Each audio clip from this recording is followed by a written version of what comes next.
నిన్ను స్వస్థపరచు యెహోవాను నేనే, ఆయన పొందిన దెబ్బల చేత స్వస్థత, పరలోకంలో దెబ్బలు పొందిన ప్రతి స్వస్థత. బట్ కింద నాకు రోగం.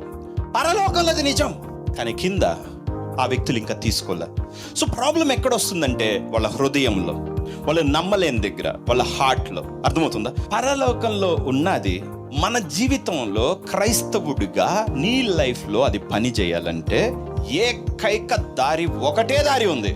ఆ దారి ఏంటంటే నువ్వు ఏం చదువుకున్నావు, నీ ఎక్స్పీరియన్స్ ఏంది, నువ్వు బాగా చర్చకు వస్తున్నావా, I you good Christian or not, ఇది కాదు. ఆ ఏకైక దారి నీ తెలివితేటలు ఇవన్నీ కాదు, నీ హృదయం. నీ హృదయంలో ఏమి రన్ అవుతుందో అది మాత్రమే నువ్వు అనుభూతి చెందుతావు. మీ హృదయంలో దుఃఖం ఉంటే మీరు దుఃఖమే ఉంటుంది, మీ హృదయంలో లేమి ఉంటే మీతో లేమే ఉంటుంది, మీ హృదయంలో భయం ఉంటే మీరు చూసేవన్నీ భయంగానే ఉంటాయి.